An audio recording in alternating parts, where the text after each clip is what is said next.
Well, Sláinte, good evening. For those that are watching us at a different time, and if you're live and you want to come and join us just now, thank you very much. Couple of guests on tonight, but we're going to start with someone really famous. He's genuinely famous. He's probably one of the most famous people I know. I know lots of famous people, obviously. In fact, I tell no lies. I've actually had dinner with Sean Connery. So I'm not telling any lies there. And this guy at the moment is more famous than Sean Connery. So absolutely brilliant. Evening to William, yes, and Liam. How are you? All right, Connor. So I'm going to introduce Michael Morris, who is #1 international sales director for Hinch Distillery. It's only fair that I bring him in when he's ready. Has he got his thumbs up? He's okay. He's ready for it. He's in. Okay. Hello, Michael. Sláinte. I loved your introduction. Wonderful. Keep it coming. It's the truth, though. It is the truth. You know, and I actually, because we've not done this yet, we've not had this chance to have this conversation openly and publicly. You know, I get to say thank you for maybe where I am in terms of like having all this mad idea to run crazy stuff in Belfast. You know, because of the Hudson Club, the Hudson Whiskey Club, which, you know, your brain popped out at one point. And that is true. That is true. And you know, we've taken the club, the Belfast Whiskey Club, onto new heights, and I Everest, frickin' Everest, indeed. And yet we have, you know, and we have a festival because of it. You know, because we have, you know, such a vibrant club here in Belfast. That's why we have a festival. There's no doubt about that. That's been part of that. So, Michael, even though you might not think about it, somewhere in there that it happened, and that's the lineage. Yeah. Some political stuff 6 years ago. It was in your head, and you're like, do you know what? Belfast would just be the place to be. It's clearly in your head. Know what I mean? So, founding father, eh? Founding father, indeed. Michael, you're a Belfast boy. I am. Do you know what I mean? So you know, you should be all about the festival, all about, you know, bringing whiskey back to Belfast, the heritage, the legacy. You know, that's what it's all about. And you've managed to get your wish. You know, you've had dreams. You've been, and we really should talk about your kind of backstory for a moment. But you're at Hinch, and I've got a couple of Hinch whiskies made tonight, so I'm going to pour one just now while we have a wee talk. So I'm going to start off with the Imperial Stout. Okay, this is the wee crafting casks. Imperial I've got Stout. One of those. I'm going to crack this open. I'm going to have a wee dram. Sure, why not? Just to kick off the evening. So thank you very much. This one here is available in, or was available in Northern Ireland. I'm not sure if it sold out, and if it did, God love you all. But the other two are heading off stateside, and we'll, you know, I have them in front of me also. But this is interesting. This is a blend, not a single malt. Initially, when I thought what we were getting was single malt from Hinch, but it's not. This is a blend, and it's GMD sourced. But I think we've had that information already. And it's finished off using Creme de la Kremlin Whitewater Stout. Is that right? That's right. Whitewater. They're a local brewery. Whitewater's Bernard Sloan, who's a good friend of mine. And they're on our doorstep in County Down. So when Bernard made that Imperial Stout, which he was making for the export market, very high ABV, absolutely beautiful Imperial Stout. But I think the ABV might have been about 10%. And I was fortunate enough to drink some of that out in Hong Kong when he was on an export junket with me. And we came up with the idea of maybe putting some of our whiskey into those casks that had his beer in it, and it's worked so well. Truly lovely. It is lovely. It is lovely. And you know what? Funnily enough, we actually we had a wee swig of this the other evening in the club, and it's not, as I say, I was expecting there to be a single malt version, but it's nice to have. It's nice to have the blend, and I'm thinking to myself, it has got legs. I haven't tried these other two either, so I'm hoping that the blend kind of, carries through into the other two different cast finishes here. But this is a lovely cast finish, and there's a lot of people here who have tried in Belfast have tried the creme de la creme and fell in love with it. And I know that it stopped production. It ceased to be produced, and I think they're bringing it back. Am I right? Well, yeah, absolutely. The success of this, Bernard and I are talking about doing a kind of joint export together on it, where we work with the same distributors around the world, and some of them have his beer, have our whiskey. So, marriage made in heaven. I should say, Paul, that the source, if you think about the blend, it's the small batch. So it's a 4-year-old. It's got 25% malt, 75% grain. This is the whiskey that's just won the double gold at the San Francisco Spirit Award. So that's the base whiskey that's then been married and finished in these Imperial Stout seasoned casks. And so its DNA is there for sure. Yeah, it is. It is good. It's lovely stuff. And I was having a conversation with someone else who has a whiskey just now, which is stout cask finished, and they want to do within the festival. They want to try and do some side by side stuff. And I think if we can get some creme de la creme and stout, I think we should try and do that. I think we should try and have like a little set of whiskies and beers that go out and let the beer fans have a bit of crack as well. So it's lovely. No, I like this. It's interesting to me, Paul, that whole kind of using craft beers and whiskey, the real big market for it internationally. So it's big in places like the Nordics, the Russians and so on. But it seems to be only now starting to capture the imagination of domestic consumers. It's not something that particularly has caught on before, but I think now that there are new versions of this type of subcategory at this level of quality, I think you'll see it as an emerging category within the whiskey business. Yeah, good. I remember the time you brought the first Jameson castmates to the club. You remember that? Yeah, mate. I really do. And do you know what? Here, fair play, because actually that was probably the nicest.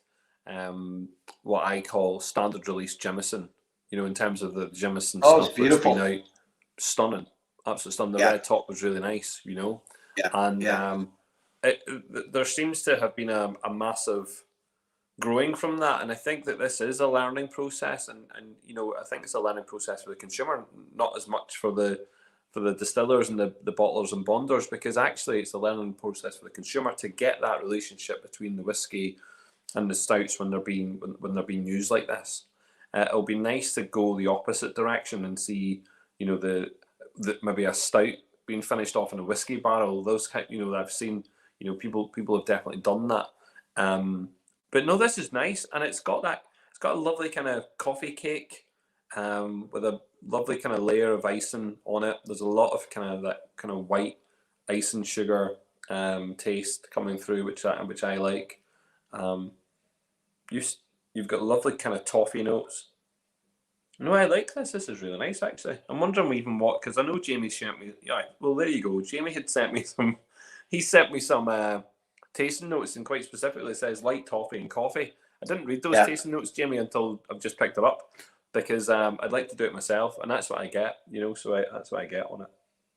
Yeah, and the interesting thing also is the small batch is well known for, I guess, the fruit on both the nose and in the forefront, and you definitely get the fruit flavors in the background, but it's behind that kind of slight toffee note that is the Imperial Stout. Works so well.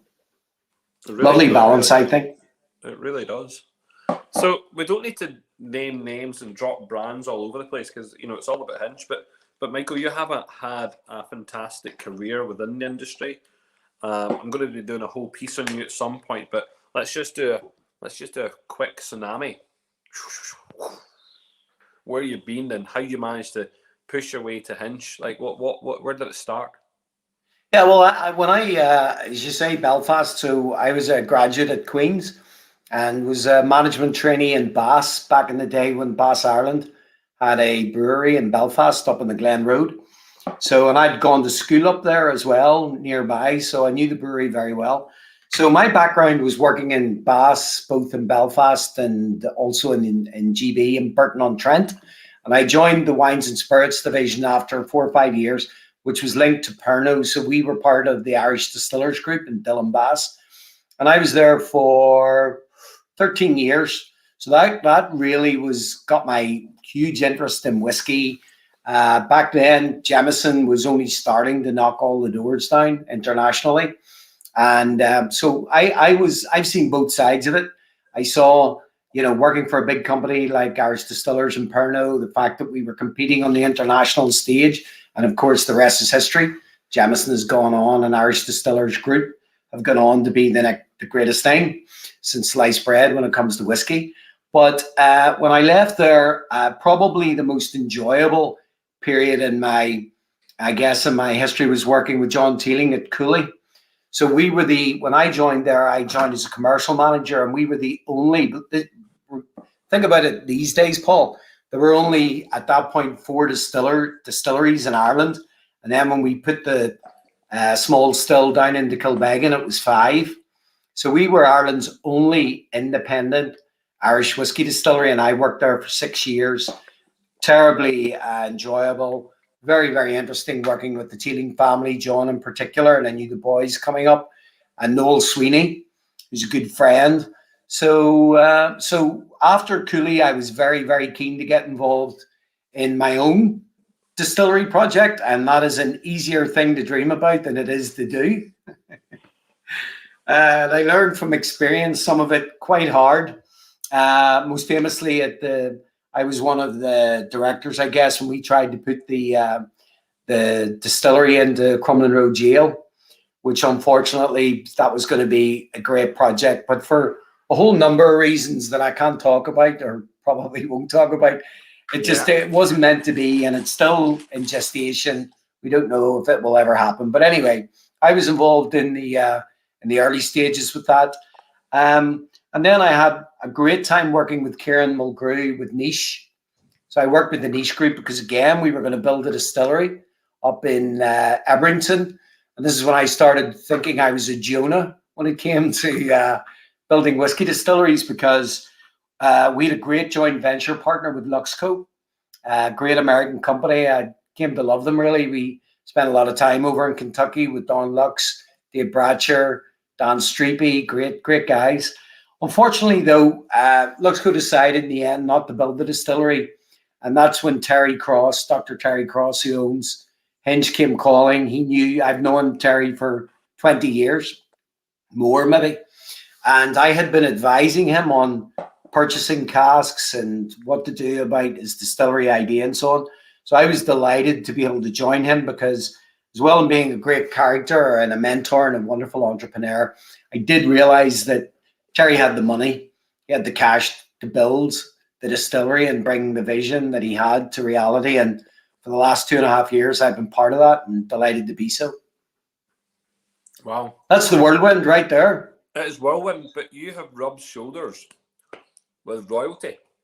I told you, you're probably the most famous person I'll ever have on here, because Noel Sweeney, I mean, he's a god. Surely he's a god. He's the top guy. Yeah. John Teeling, surely a whiskey god. These are whiskey gods, in Irish whiskey folklore. Sure, they're like fairies and leprechauns and stuff, And look, they make things happen. Yeah. Really, for me, everyone, people. When I talk about this, I love Bushmills, love the liquid, but the Cooley liquid.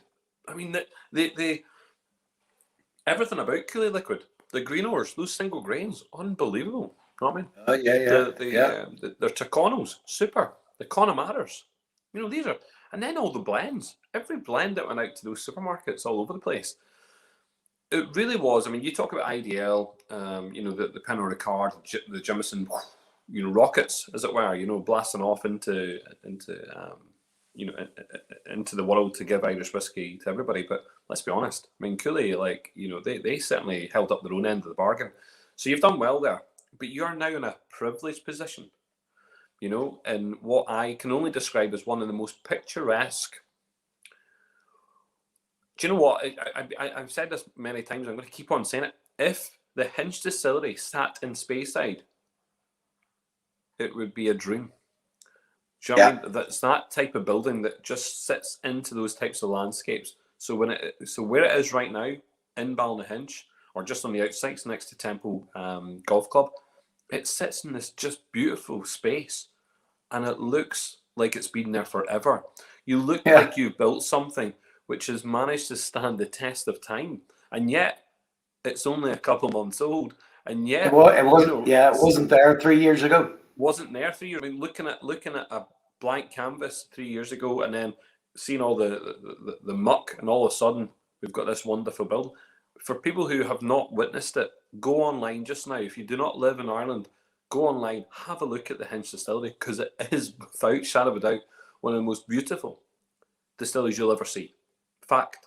Second of all, go and visit it if you're in Ireland. Do not be frightened to go and have a good look, and take your time, and at some point when they're allowed to do tours, take the tour. And if you can't, go and eat just now. Go and eat and look at the shop and buy the whiskies and have some crack. But Michael, you are sitting in a palace, and you're very, very lucky, very, very privileged. And I'm sure you pinch yourself every day going to work at Hinch. Loving that. It's true. It is true. I mean, Terry talked about the vision I saw and was involved in the original architecture, but it was Terry's idea. He said if he was going to do it, he would do it well. We looked at some of the really nice top of the range Scottish distilleries in particular, some of the stuff in Kentucky, but also what was happening in the Republic of Ireland. And the idea was to really, as Terry would say, we're going to sit at the top table and we got to look the part. So 15 million pounds later, that's what he's produced. It stands up, no question about it. And of course, we also owned a lot of liquor, so we bought a lot of casks, and those two things together have put us in a pretty good situation, I have to say. Yeah, no, you're honestly, it's wonderful, and he has these, and I don't want to spoil it. So there's stained glass windows, and we've mentioned some names already. Maybe they're in those stained glass windows, maybe, but you have to go and see them for yourself. I'm going to just grab another of these stout cask finishes. I'm going to try I'm going to go for the Irish red, the red rye. Irish red rye finish. Yeah. And where's this from? Kingar. So this is Kingar up in Donegal's. So Rick Levert, who makes American guy married to an Irish woman. He makes what are considered to be some of the best farmhouse beers in Ireland. Down south, he would be very, very well regarded. Okay. And he knows the marketing director at Hinch, Derek Hardy, very well. So where I knew Bernard Sloan to do the deal with Whitewater, Derek knew Rick, and made a very, very different beer finish whiskey. I think you'll hopefully agree. Oh, it's completely different. There's a lot of citrus in here. Yeah. Oh yeah. Yeah. There's a toffee note, but it's more. This is citrus. This is a little bit more spicy as well. There's a spice in here compared to the other one. One of the things we picked up was almost like a kind of cocoa, kind of mouthfeel, which definitely sits across the top of the fruit. And as you say, and we get it, and I get it, nice bit of spice, gentle spice. Not as big and full of flavor as the Imperial Stout from Whitewater, but it does a different job. It's a much more subtle dram, I say. Yeah. No, I like that. You're working with some nice stouts and nice beers, aren't you? And I've just had Garth. He's cracking up at me. I don't know if he is. Best craft brewery in the whole of Ireland, he says. There you go. Yeah. There you go. Oh, they're so well regarded. The beers are beautiful, and we've done the deal with the guys that we have their beers in our new brasserie bar at the distillery. So that was part of the. Thank you very much for helping us produce something so nice. You're very lucky to have that brasserie opened, and you've got a beautiful courtyard and outside space where people can come and they can, under these conditions, can still get something to eat and socialise, which is lovely. And as I say, this setting where you have the distillery, and all of a sudden you've got a big open space inside, courtyard that you can see the entire workings of the whiskey distillery on the go. Now you're very lucky to see all that. That's really nice. This is a shame it's only for the American market. So all of our friends in America, listen, happy days. You're going to get some really nice whiskies coming out there, and I hope maybe at some point, I can maybe find one in America and get it shipped back to me. We'll see. We shall see. Well, Paul, to give you the SP on this, it's a seasonal release. So what we wanted to do was we're going to bring 2 of these out a year, and these were experimental. So we did the Imperial Stout in Europe. We did 2 in America, just to see what the reaction would be, and also to see if they worked. They worked so well that I'm working with the breweries, the small breweries, and Aaron Flaherty to make sure that we make much bigger batch next time around. So they will be available batch 2 in Ireland and Europe. Good. No, I mean, I'm liking it. I'm liking this one because I'm liking that there's a lovely peppery note that goes through this one. Which I'm appreciating, but it still has that toffee note, and the citrus is coming right through. It's nearly a kind of grapefruit kind of note, which is really nice. Yeah, I like that. Well, Kinnigar are very well known among beer people for their rye beers. So that was one of the reasons why we were keen to work with them, because of course in the States rye is a big thing. Yeah. And it's really magic. It works so well. Yeah, we've got some people that are genuinely looking forward to come and visit your distillery. There you go. And here Michael says whiskey club field trip, 100%. We're just busting to get in there, like we're busting. And you're more Michael, 100%. Get on board and we'll get you down for the tour. And Gareth is gutted. Look at that. He says, bringing together 2 of my favourite things, Hinch and Kinnigar beers. There you go. Yeah, listen, that's lovely. I want to chat about, I'm not sure if I should go for the 3rd crafting cask. Yeah, I should just crack it.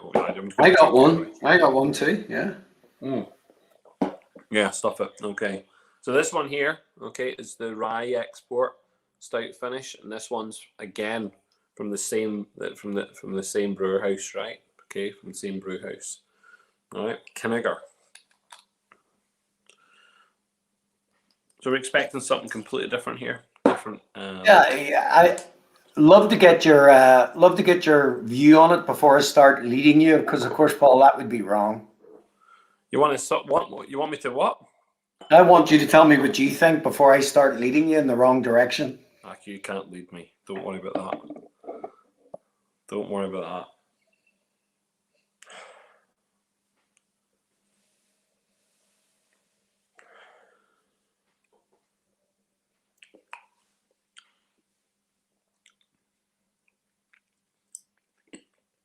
Okay, so I mean, as I say, I wanted to see the similarity all the way through, and we see this similarity. We've got those lovely kind of justice, and then this one again, very slight toffee note, which is nice. Yep. So all of them they've carried through a toffee kind of note. This one, like more kind of brown sugary, kind of even like toasted pancake kind of note there, which is really nice. Toasted pancake with lashings of butter, which is really it's got that. Paul, there's nothing wrong with your palate, because it's funny, when I first tried this, I got a sense of treacle, nothing overpowering, but there was this really odd, very pleasant treacle kind of flavor to it, which just hangs around, lingering, lovely. No, that is nice. And here, that will go down a treat stateside. I mean, you see what you can see the people that we talk to quite a lot. There's a lot of guys who come on and do a lot of the tastings with us from the States. I've watched a lot of Barry Chandler's Stories and Sips programs that he's done, and there's a core group of people with a flavor. You can just see the flavor profiles in different countries, which is lovely to see. I know that people are. I had Matthew on from Bois the other day talking about specifically how they're designating certain whiskies to certain parts of the world. That the flavor profile here might not suit elsewhere, and you've kind of got these two, definitely down to tea. I can imagine them being all, jumping over, backwards for it. I know that, and again, not to name names, but a previous idea like this, the whiskey with the different beer casks has done really well in the States. And I think that's there's definitely a market specific for this type of thing. I think you're spot on. It'd be nice if you could. I'm sure some of the guys out there, I know when Gareth said this, seeing the beer and the whiskey together. Oh yeah, it works so well. People are going to want to see that. People are going to want to see it in the bars and in the shops. I think when we get back to reality here, that we are in the bars and people are offering them together side by side in a bar. These are, people will be all over this. What do they call it? Boilermakers? Is that what they call it? Is that the terminology? It used to be called Boilermaker, is it something like that? Yeah. But it is interesting. One of the famous whiskey brands that used IPA, I didn't like that at all. I didn't think it worked at any level. So it's not that you can just pick any beer, and it works. We experimented with these three styles, they just worked very well. But it's because there's a certain amount of flavor in the beer, which lends itself very well to seasoning a cask. And sometimes it doesn't work. And in the case of these, I think, without question, it works really well. Yeah. I mean, you've got in the first one, I'll just go back through just before I kick on to that final whiskey that I want to try. So in the stout one, this is really coffee kind of notes, with the toffee, and you still get those beautiful kind of, there's that kind of apple fruit in there, which is lovely. And then we move on to this again, a little bit more spice on it, citrus coming through.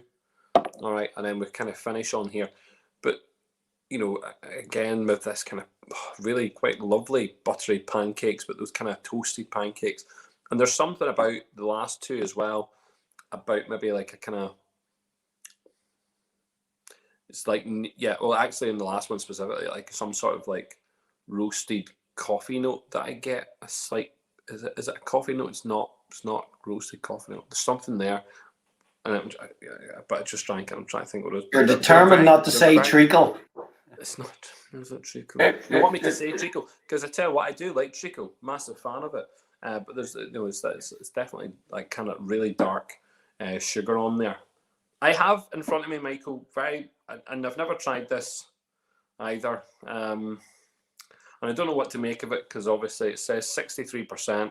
This is your new make. This is real. This is actually, you can't fudge this one anymore, Michael.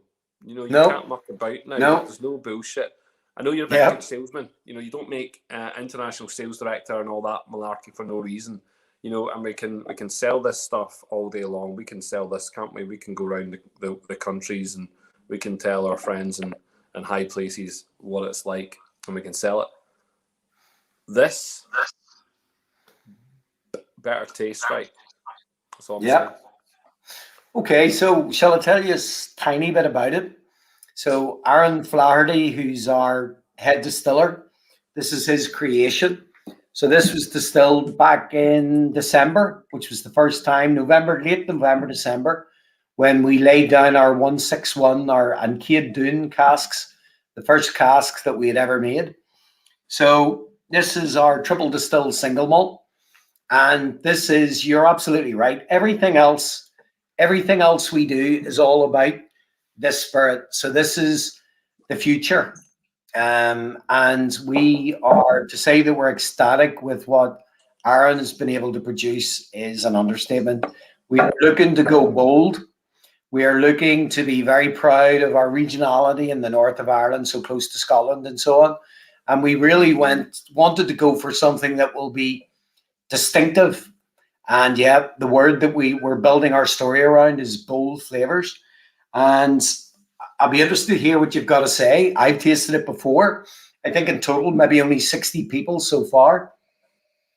But this is going to be, without apology, our triple distilled single malt flagship for Hinch Distillery. This is interesting. There's no cask influence. This is great. This is just straight off. Straight off. Yeah. Yeah.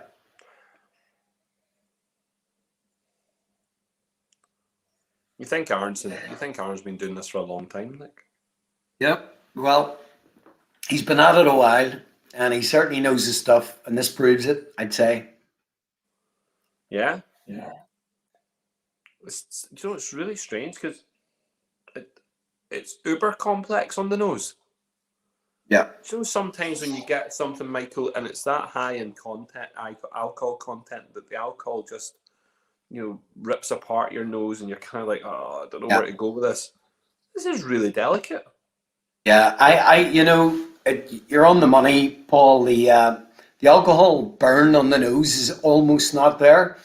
This maltiness is truly comes through on the nose, and the thing that I'll let you decide, but certainly we believe. I think I pick up massive note on the nose of blackcurrant, which is something that even surprised Aaron, but it's so prevalent in the nose. It's amazing.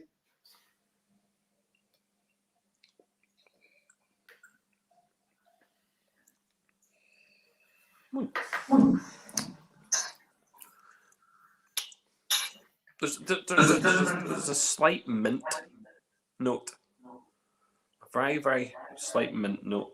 There's, this idea of the blackcurrant. I'm going to just say there's a hedgerow berry in it. Right. Which I think is like that. Which I think is far more, reliable in terms of picking that up. Well, it's more evocative, Paul. It reminds me of a French holiday, quite specifically. And I'm thinking that there's a cordial in here, which I'm getting, and it would be that kind of pressed cordial fruit note. I'm going to write that down. I'm going to steal that, Paul, officially. Go ahead. You work away with it. But how creamy is that? Yeah.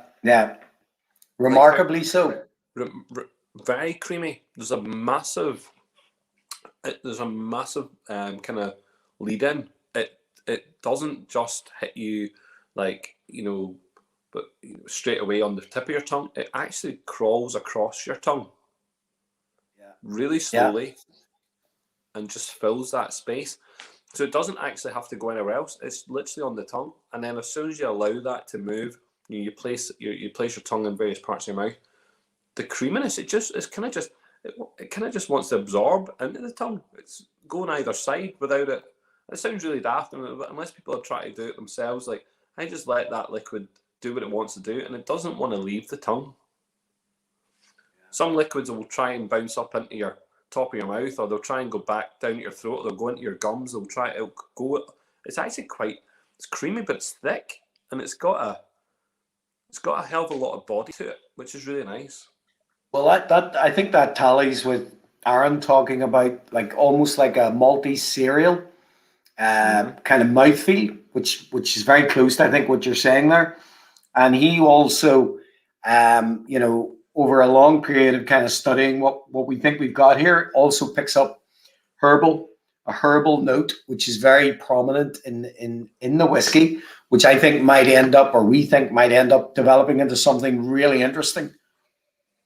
Do you know what? I've only started going back to cereals, Michael. I'd stopped having those types of cereal breakfasts probably for the last 20 years.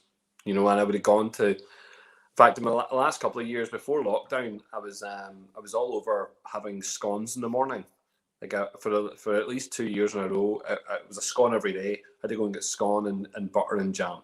Right, that was my daily routine. And I've only started to go back to cereals. And one of the cereals I picked up on more recently is these Frosties. Remember going back to Frosties? Yeah. Frosties. There's something in here.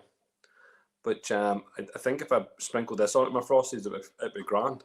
But there is a corn element. There is definitely a corn note, which is good. I mean, that's what you want to see. I mean, you kind of want to have, and knowing where it comes from. You want to kind of know that it's coming from the cereal, which is really nice. And here you've done really well. The taste is spot on. Yeah, no, it's very much Aaron's creation, but we're all delighted because, internationally before COVID, I spent 12, 14 months going around the world, 25 distributors, telling them the story of what we were going to do and what we were going to create. Now to have this to back it up is terribly exciting when we go back to the markets and we bring our new make and we start showing A, what the distillery looks like, B, what the liquor is being made. It's I couldn't be more excited about it. Yeah, you should be excited. And funnily enough, obviously knowing what's going on there, this idea you guys you're going to focus on this spirit, you're going to focus on the malt, you're going to focus on this type of distillate. I think is this and just for those mental people out there, I know there's only close to maybe 20 barrels which might not even be available to this market anymore, but is 17? Okay, is this the distillate? Aye, thanks, Michael. Is this the distillate that is in those barrels? Absolutely. No, no, seriously, it's that is the Ancade Dún, the first down. That's the Gaelic for the first down. So that is the original batch, and it's just fantastic. I'm putting together, and do you know what? I wasn't aware of this when I talked to Jamie earlier. That this was going to be that this was something which was about and it was ready and stuff. For the festival, I'm going to put together a very small, intricate package of new makes from some of the distilleries which have just got their new make on board, and I want people to have a very small, intimate tasting during the festival, maybe with about 10 people in it, and I want people to sit down and actually really just experience for 5 minutes what it's like to have, these new makes coming to fruition. Yeah, because actually it's a very exciting time for it's a very exciting time for Ireland, for Irish whiskey. I talked about there's cornerstones, there's turning points in history, and do you know what? I know we've got your man coming up next, and I'll talk about his product because I think that's one of the corner and turning stones of Irish whiskey production right now, and I think that the other one is seeing new distilleries in the north having their own whiskey coming. So listen, I'm very, very pleased to have you on tonight, Michael. You're an absolute gem. Genuinely do mean that. Excited for Hinch, obviously getting involved in the festival. Hopefully we're going to be down in Hinch. Hopefully you find a space somewhere, maybe in that most colourful room of all places, which just looks like a kid's freaking, chocolate, sweetie. Starship Enterprise. Mate, it just looks, for those that haven't seen it yet, there's a room of whiskey bottles, and it's just every colour imaginable. Just look, so everything that looks like it's gone through the shy casks and everything that's gone through bourbon casks just looks the part. So if we can get, wherever we're allowed to get filming, that's what we want to do, because we want to bring the festival. Because like what we would have done had we been allowed to have lots of people, then we would have taken tours out to Hinch, obviously. You've got some questions just before you go. I noticed that people had some questions for you. So John Donnelly says, is the Hinch restaurant, and you mean the brasserie, don't call it a restaurant, it's called the brasserie right now. When is the Hinch brasserie open? Is it open at the weekend? Yeah, so we're within the restrictions. We're opening, we are open this weekend, but it's all outdoors. It's outdoors until when the 24th is the first date that we're allowed people actually in the brasserie. But the good news is we've now, all the heaters have arrived. since you were last there, Paul. So we can actually heat the place with the good old Irish weather. But yeah, 24th we're going to be indoors up until the 24th. The courtyard's open. Good. I know that, yeah, when I was there, I mean, to be honest, you know, all the staff were absolutely accommodating. Let's be honest, they were out there giving blankets out to people. I thought that was really, really kind. They were giving blankets, particularly, I mean, I know I don't look like a young, you know, female, maybe scantily clad, and maybe I looked like I was warm. I could have been doing my blanket. I thought to myself, I need a blanket. But it was nice to see the blankets going out to the patrons. That was lovely. And yeah, lovely touch. So yes, getting the heaters in there, absolutely brilliant. Great idea. And John, I'm glad that you've asked the question. I would recommend, highly recommend, they do these beautiful sandwiches. Get yourself a toasted sandwich. They're absolutely superb. Okay. What else have we got? Let's have a look. Stuart Quayle. Jesus Christ, I didn't even see that. Stuart Quayle's given up some tasting notes. There you go. Stuart's giving you tasting notes on his. He must have had the chance to taste your new mix. So there you go. Some lovely notes in here. Yeah, like it. Sounds nice. Sounds good. There's that wee mint note I was talking about. Corn. Yep. Okay. Yeah. Okay. Yeah. I mean, I don't see anything. And again, the creaminess. Yes. Yeah, it is. It's lovely. It's lovely. Well done. Thanks so much, Stuart. Can you pick up at the distillery? That's a great idea. And I think actually, Michael, it's one of those things. Even if it was just this size, and if people could get it, that's not a bad idea. On the basis that John and I go way back, I can definitely get one for him. Oh, John's a good lad, isn't he? Is County Down now a whiskey region? Something we should discuss is whether or not County Down needs to be the focal point of whiskey distilling in Ireland. Is that right? Well, honestly, you know, the historians among the group say that back in the day, before Prohibition, County Down officially had 7 distilleries on the island, because you took in East Belfast, was considered to be County Down. County Down, yeah. So you genuinely had 7 distilleries. So there's a great history of whiskey making in County Down, if not Belfast, to a degree. So it's County Down. And there was also a great cultural crossing between Scotland and County Down in Ireland, long before, you know, any form of troubles or anything like that. This was always a very positive thing. And this is, again, something that with the new small distilleries springing up in County Down, we're absolutely very much coming back to what was there before. I talked about, I did a whiskey tasting for those that were lucky enough to attend. It was a private tasting with it was a local business here that were doing it. It wasn't actually me that was running it, but I got asked to come and do a whiskey tasting against Joe McGowan. So Joe McGowan got to bring Irish whiskies. I got to bring some Scottish whiskies. And it was for Robbie Burns night. And it was for, it will come to me. The name will come to me anyway. But anyway, we're doing this tasting. And I picked out some whiskies.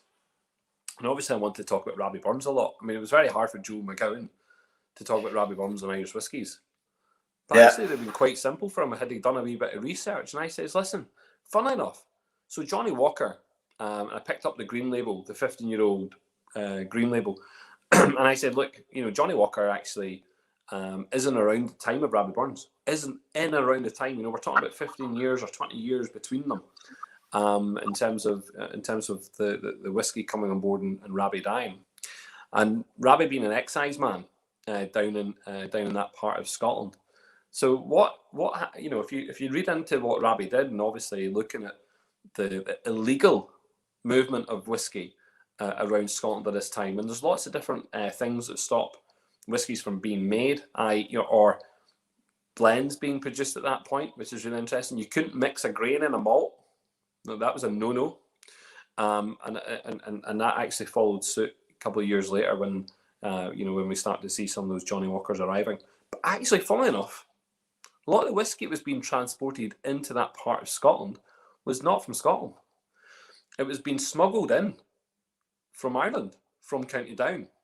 And what people tend to forget is that when you go back that far, you know, the people who lived in both parts of that island and Scotland were the same people. They were families. They were the exact same people. They were just moving stuff in between. So those, even the illicit stills that took place in around that area, that it was coming back to Scotland and it was being drunk.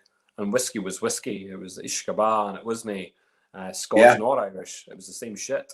So maybe produced slightly differently, potentially, but actually all these people had the real illicit stills, you know. So yeah, I thought Joe McGowan could have done a wee bit more homework, but I did enough for him. Do you know what I mean? Well, I did know this. Well, there you go. There you go. So listen, Michael, absolute pleasure for you to come on board this evening. Thank you very much. I look forward to being back up at the brasserie as soon as I can. Looking forward to the distillery opening. But listen, good luck with those. Let's just get them out there, the crafting casks. Okay, over in the States, hope they go down an absolute treat. And yeah, we'll see you at the festival, no doubt. You will.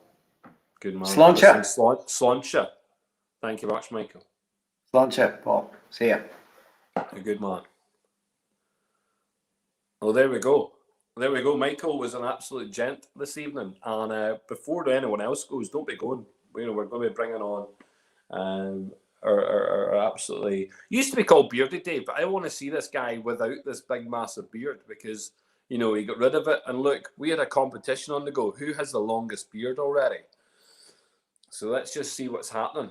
There's a couple of comments just before I bring Dave on. Rab, you're never late to the game. It's good that Gareth, you visited the shop, yes, and the staff's super helpful.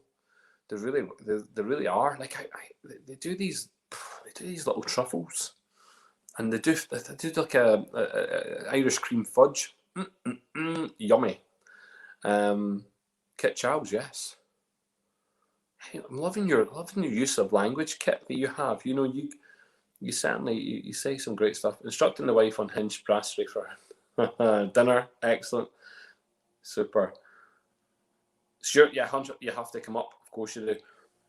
Paul's Mitchell of Belfast were from Campbelltown, 100%. So the direct relationship between the Mitchell family, obviously the Mitchells who own Springbank, that's the exact same family, the exact same, 100%. You're spot on there. And there's a lot of people like that. You know, there's a lot of people that the relationship between whiskey and in both Ireland and Scotland. So here we go. Dave Cummins, are you ready to come in? Yeah? Dave, I can't give you the same big up I gave Michael, right? Because that's just not true. You know what I mean? Okay? Let's, you know, he is a superhero and a celebrity, and Dave, you're just a guy with a beard once upon a time. Dave, can you hear me? I can hear you. Like, okay, so let's get your face closer. Let's get it closer just so I can see it. Who has the longer beard? Now, we did this exactly the same time. I probably might leg on a bit too strong. Who has the longer beard? Yeah, mine's kind of. It's coming back. It's coming back. It was a few cold weeks. I told you this before, right? I said mine will come back because I would shave mine more. The fact that you didn't shave yours enough. 4 years. Yeah, exactly. So it just takes longer. That's all it is. Do you know what I mean? I'm actually at the point where I probably need to go back and do a little bit more shaving. But I just thought until we had this point again, I thought I just can't shave it. I just need to rough and ready, see what happens. Yeah. Much easier. Much easier. Much easier. Dave, you're on tonight for one reason only. What's that? Dingle did something special. Dingle did something special. You know what I mean? I mentioned it when I was talking to Michael there. There's turning points in Irish whiskey history. We're going through a couple of them just now. One of them happened just the other day. Dingle have now a core expression. That to me is super. And it's just, and you know what? It's a gauntlet has been laid down for people like Michael when the time comes, you know, to say, well, do you know what, Dingle, they came out with all these beautiful expressions. You know, they looked, it was a journey. It was a journey for us to experience. I've experienced them all, drunk every single one of them, okay, apart from those Founders Reserves and all those, but everything, you know, the super value ones, the pot stills, the malts, we've tasted them all. We've been on the journey with you, and all of a sudden, we now have something very special. You know, and you must be buzzing. I am big time. It's a massive turning point. Big, massive turn. I didn't think we'd get to it as quick as we did, but I'm just delighted that we're here now. You know. Yeah, so you should be. I want you to pick that bottle off the shelf because I can see it straight away. Do you know what I mean? My second Stands bottle out, that I bought. The first bottle I bought is still in Fox's window because I didn't have any dummy bottles. I bought a bottle and just plonked it in the window. So yeah, So there what's it the is. exact color? Do you know the exact color of this bottle? What's the exact? I don't know what the exact color is, but the blue is kind of in recognition to our Dingle gin and vodka. So like when we like, they'd be kind of it'd be nearly our colors in a way, especially like when we're doing festivals and stuff.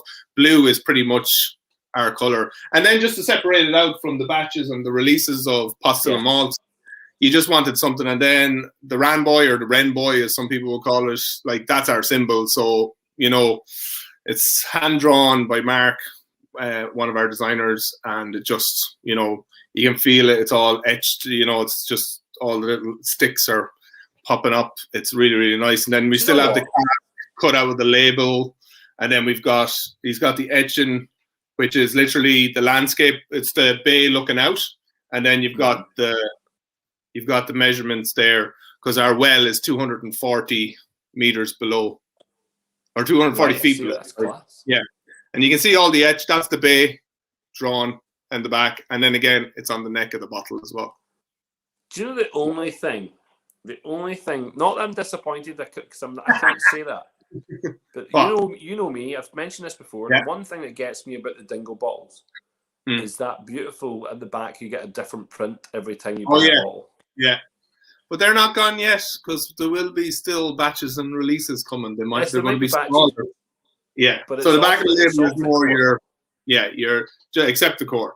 So yeah, this is a continual release available all the time going forward, which that's super makes my life a lot easier.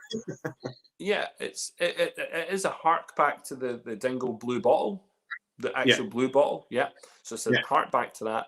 It's a lovely color. I do like the color. Your bottles, the fact that you've maintained the same bottle shape, that's very important. I appreciate that. Yeah. I think the bottle is. You know what? It was super teasy. It was a tease, and you know, every time I turned on my phone the other day, Dave, it was Dingle. Yeah. I mean, I literally was looking for something on online, Dingle, on Google, Dingle, on Facebook, Dingle, Instagram, Dingle. I just couldn't get away from Dingle, by the way. And do you know what? It was great to see. It was absolutely brilliant, because I thought to myself, you know, we are in a period whereby Dingle might have got a lot of stick for maybe the wrong reasons. Maybe there's some right reasons. I watched a review of a fella. He reviewed Dingle Batch 4, it might have been. I think it was Batch 4. And he absolutely trounced it. Like, he ripped it apart. Like, he was so negative. It was the most depressing review I've ever watched in my life. And you know what? He even said at the end of it, I will never buy another Dingle. And do you know my problem here was that? And he said, and I recommend to all my friends, do not buy Dingle. And I was like, is this guy serious? You know, you're a blogger, an influencer, whatever you are, you know, you're one of these guys that, you know, I've tuned in to watch your show because I want to see what you're talking about. And you're telling me don't ever buy another Dingle. Now, that's very, very difficult. And as I told you, I've tasted them all. So they are all different, uniquely different. They've all got a different passage of part of this journey that we've been on. And this is nice because we've used X cask, or we've used, you know, this different, you know, these two casks together, or we, you know, it was hard for me to watch that. Now, he just might not have liked the taste, and that's okay. We don't like, we don't need to like everything. Exactly, but at the same time, you don't want to be short-sighted, and you know, it'd be the same as like you there tasting the Hinch new make and that. Like like that's the start. Like it's you have to accept it for where it's at that point, you know, and then you know have an open mind of where it can go to, you know, and that's the thing. Never close your mind off to that. It'll you know, it's only at the start, and it'll be amazing, you know. And that's the thing. He seemed to have got to that point where he was adamant. That was the end of the journey. he was like, I think it was the only one he'd ever had. I don't think he'd tried any other ones. I don't think there was any references to, here, had batch 1 and this batch 4 is crap. No, just, it was really frustrating. Yeah. And I think my thing, hopefully, if he ever watches anything I do, I'd be saying, listen, laddie, do you know what? I've not tried the new release yet. And I'm going to keep myself because I have a wee date with you on Friday night, I believe. And when we have this wee date, is it Friday? Yeah, it is, yeah. I was like going, okay, what is this? I'm just, this week and last week is a blur. So we have a date. We have a date on Friday, and I want to taste it then. That's what I want to do. I want to taste it then, and I want to be all over it because I want to get. I want to get to grips with it. So I haven't done it yet. I haven't tasted it yet. But what I'd be saying to him is, listen, here, give it a try, because if this is the core expression, and Dave, this is when you have put yourself now on a pedestal. There's pedestal. There's levels. Yeah. You guys you're putting yourself out there now. Yeah. Yeah. And there's no going back, because you know what? It's a massive big deal. And I think that well, so far actually, I mean, bollocks. I mean, I've seen a lot of positive, reports, and trying not to read positive reports just so I can make up my own mind, because there's been such an announcement and such a conversation about it already. It's been, it's going to be difficult. So listen, I applaud Dingle for what they've just done. So well done. And that, even if it's not the best that you'll ever produce, ever, at least you've come out and you've gone, do you know what?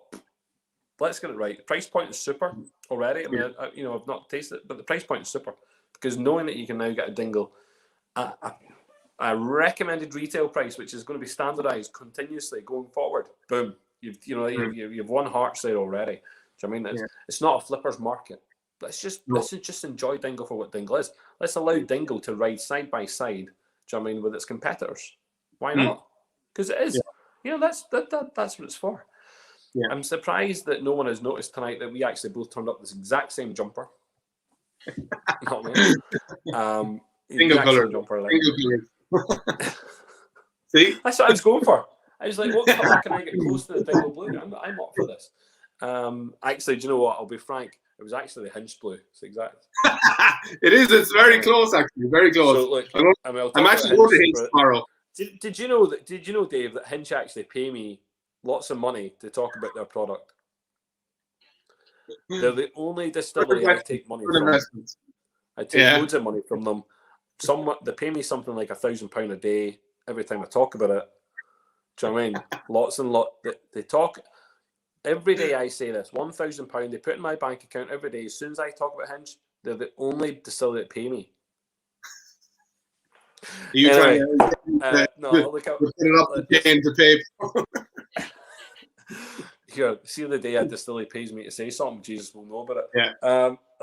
What was I going to say? Yeah, look, I haven't delved into the new Dingle. I haven't delved into it, but I'm excited for it, and I'm excited, Dave, because it's this turning point in whiskey history in Ireland. Because look, we've had for so long, we've had the Jamesons, and we've had the Bushnells, and we've had the Coolies, and all of a sudden now, and Tullamore Dew. Let's give them the Tullamore Dew and the Dragons, and but let's be honest, Dingle has been known as the new frontier. The pusher of all buttons when it comes to new Irish whiskies, and this is it. Yeah. And for so long now we've been experimenting and have a bit of crack, and there's been as I say, the negative press, the Pokemons. Got to get them all, and we've got to catch them all, and there's only 400 bottles of this one. You better. We've had some really good tastings along the way of all the different things. Like I remember the first Belfast Whiskey Week. Sure, that was a night to remember. But it is. It's a big kind of turning point now, especially like just as a whole for Irish distilling in a way, for that kind of independent, taking the initiative, entrepreneurial Irish spirit of coming out and bringing what you have and just going for it. And it's kind of just to have it coming out for me, especially, is I feel it's massive, because just to have a Dingle that everybody can have. As you said, you're not going to have flippers and stuff like that, because this is a continual release. We're literally doing it like a Solero system. So there is no batches. It's all continual. It's the same whiskey over and over again. So, but do you know what it means, though? Brilliant. Huh? Do you actually know what this means, though? It actually means this, right? It means that the 400 people living in the 10 square miles of the distillery are not the only people to drink it. That we've now got thousands of bottles, which can, whenever Dingle decide that they can put it into markets far beyond these shores, that they, Dingle can survive in South Africa. It can survive in, Asia. It can survive in parts of America. It can survive, it has the ability now not to be drunk just by a few hundred people. And surely that was one of the biggest things about those little releases was, that's great, don't get me wrong, it's nice to have some varieties and stuff, but actually limited to the amount of people that could drink it. Now, I know that within our club and over the years that we've done the festivals, and over the years I've done tastings, I've used Dingle. Funny enough, I do like an introductory tasting that I do, so. And it's based on, for people who, particularly for private parties and stuff, but I would do like a base kind of introduction of Irish whiskey. And when I do it, I use certain brands and I use certain products. And my go-to for the grain is 100% has always been 8-year-old Greenore. Okay, that's the go-to. So I always showcase that. I don't go for the Cobegan 8. Because actually I find that a lot harder to find. I find the Greenore 8 on secondary, secondary markets a lot easier to go and find, and no one knows really about it, so you actually pick it up for a good price, right? So find it on some shelves. I found it on a shelf there last year, and I just was like, and you can't say no to it. It's a lovely bottle. See if you walked past a Greenore 8. I mean, you're just going to regret it, You're regretting it because it's probably absolutely, one of the best. So I use that. I also use, what do you call it? I use a Turcano. I use a Turcano, a 10-year-old Madeira. Oh, nice. Yeah. I know the one. Yeah. I like to have those two. I also then look at, for the kind of higher end kind of single malt, I have to have a Bushmills, so I always use a Bushmills. I throw a Bushmills in there, and usually it's the 16 because I really like the 16. That's kind of like one of my go-tos, But when it comes to the pot still, okay, I've got two that I bring to the table, and I always go for the 12-year-old Redbreast cask strength. Yeah. Do you know what I mean? I skip away from every other Redbreast and I say, listen, see value for money. Redbreast cask strength 12-year-old is unbelievable. And I usually go for batch 116 because I bought lots of it. I buy lots of that. All right. And then I also use Dingle pot still batch 3. Nice. And it's as soon as that had come onto the market and I tasted it the first time, I went, you know what? We're going somewhere. We are going somewhere. Well done. So I've always had that. It's been, as soon as that was available to me, that's now, I open up that to people. I let people taste that. Now, it gets a mixed reaction. But I always say it's 50%, or more in favour. It's got that buy-in. People have gone, do you know what? It is that is not the Redbreast. It's a unique kind of pot still. It is like, it's very different, And so is your single malt. Mm-hmm. And this is the thing now I think that we're going to get. We have to have in Ireland, and I know Michael's still listening because I can see him. So we have to have in Ireland variations in taste. We cannot rely on, and we should not rely on in years to come. We shouldn't have to rely on the base spirits of the Cooley distillery, the base spirits of the GNDs, the base spirits of the Bushmills and the Middletons. Yeah. We should be looking at every other distillery going, boom, there. I know a Dingle malt when I taste one. Yeah. I know a Hinch malt when I taste one. I know a Cullen malt when I taste one. Yeah. I know a Connacht whiskey when I taste one. That we know these, that they become distinct, tasty, and they're not the same. You know, it's each distillate is going to become part of where it's from, and that's like what it wasn't back in time gone by. Like it's literally you're going to have each part of the country having their own distillate, and it's going to stand out. And as you said, in years to come, you're going to be able to sit down and taste them and going, oh, this is from Connacht, or this is from, you know, Hinch, or this is from. You're going to be able to, and that's brilliant. And it just gives it, like, because you always have people with different tastes, so you're going to have so much variety there for the customer to try, you know. And as a whole, the Irish whiskey industry has to move forward as one force. So with having so many different options and so many different distillates, it gives us the opportunity to get that customer and get them drinking Irish whiskey, you know? Mm-hmm. It'll put Ireland... Sorry, I'm just on a bit of fudge. It'll put Ireland... And here, look. It's really nice. It'll put Ireland on par in some respects with Scotland. Yeah. I'm not going to say it's going to be the same as, but it'll put them on a par with this idea of choice. You know, so at the moment Scotland are given, or people, Scottish drinkers, Scottish whiskey drinkers are given choice. Islay, Speyside, Highland, Islands, you know, they're given these kind of choice, and we can break up Scotland and actually, you know, putting them down, I mean, it's very difficult not to pick up an Islay. You know, and a tasting set, you know, you can go, oh, that's an Islay. You know, it's very easy to distinguish, you know, so it's very hard to miss. And I think that we're going to get to a stage where we're going to know, well, you know, we know what Red Best tastes like, but what would it be like to know that's Dingle? That is Dingle. That we don't, that there's nothing else that tastes like Dingle, by the way. It's just Dingle. Yeah. Dingle is Dingle. So I'm looking forward to that. The bars opening up again as well, like, because with the bars opening up now, I have a core expression that I can get bartenders in, playing around, making some, you know, bespoke cocktails for their bar that attracts their customer, because each bar will have a different demographic, different clientele. So then each one can make their own unique Dingle single malt cocktail, you know? Yeah. As well as serving it neat, or as well as serving on the rocks or whatever, you know? So, like, I'm just, for me, it gives me a lot more, I don't want to say freedom, but it gives me a lot more avenues to do with the bar trade and with off licenses as well.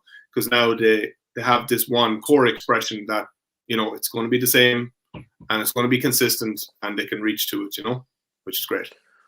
No, it's good. And I know, Dave, that we spoke slightly on the phone the other day, but when you produce your next core range whiskey, and it's going to have a green label, isn't it? Because I said so. And no, but you know what? Was that the color you picked? I thought you picked a different color. Was it green? It was green. But I think with your previous labels, this white labeling with the different foil caps, great. Yeah. And I think it's actually really nice to see this same bottle, which I think is a dreadfully good bottle, by the way. Lovely, heavy piece. Yeah, it feels good. The tubes. Yeah. Do you know what? There's a whole big conversation right now about, you know, naked bottles, as they're called. You know, just having naked bottles. I don't really care. Do you know what? If it looks the part and feels the part and does, I mean, we're not like, you know, if we're offsetting carbon footprints all over the place, then look. Packaging is packaging. We're going to have packaging for lots of different things. Although, well, no, I'm going to talk about it another day about something else. But listen, I'm very impressed, Dave. Thank you very much for coming on. Excited to know you did mention in a message to me this evening. You had a message to tell people that there's something exciting happening for Belfast. Yeah, it was funny that you messaged me, and because I was literally just chatting to the lads this morning about Belfast Whiskey Week, and I was like, oh, this lad, he's wrecking my head, you know, this Paul lad, he's just, you know, doing my nutting. Yeah, I was like, oh, we got to do something to shut him up. So, so hopefully there'll be some of this beautiful bottle as part of Belfast Whiskey Week, but there will also, as we always try and do, some unreleased, exclusive whiskies that have never been tried before that we're going to, hopefully, if I can get 2 of them on top of that, on top of the core expression, because I'm hoping that I can, I just have to talk to the Scotsman and see what the crack is. But yeah, that's good. You know me, I always try and get you some exclusive, not seen before or tasted before Dingle whiskey. So just especially for all the whiskey fans out there as well, just something different to get get the juices flowing, get them chatting away, and getting excited about the future, because that's what it all is for all of us up and coming distilleries. It's the future. It's building towards the future. No, it is. I'm looking forward to it. Dave, thank you much. And just before you head on, I just want to say I was reading your repost. It was about the pedigree of the cows. Mate, it was actually. Do you know what? You freaking sidetracked my day. You sidetracked my day with that post, because I was like, here, mate, is this fucking real pedigree in cows? I'm like, here, hold on, I need to go and find out more information. Googling the life out of that.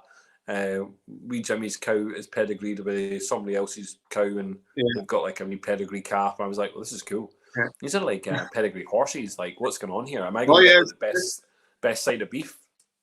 Oh, I can trace back mine about 100 years. They're a family tree. Shut up. I'm not messing. Yeah. There's a worldwide database first. Yeah. Unreal. Listen, bro. Listen. Thank you very much, Dave. Listen, I'm going to give me 2 seconds. Let me just pour something and we can have a wee Sláinte. But I appreciate you coming on. I begged you to come on tonight, and I appreciate that, because I wanted to say thank you. I love your messages when I'm out on the road and you're like, well, and listen, see you later. And I'm like, you're coming up to this part of the world tomorrow, so hopefully I get to see you. Yeah, right. I'm actually going checking out Hinch as well. Most definitely, it's been. I think the last time I was up there was a couple of months. I'm going into Hinch and knowing the boys for definite, without a shadow of a doubt, and then getting around all the pubs in Belfast.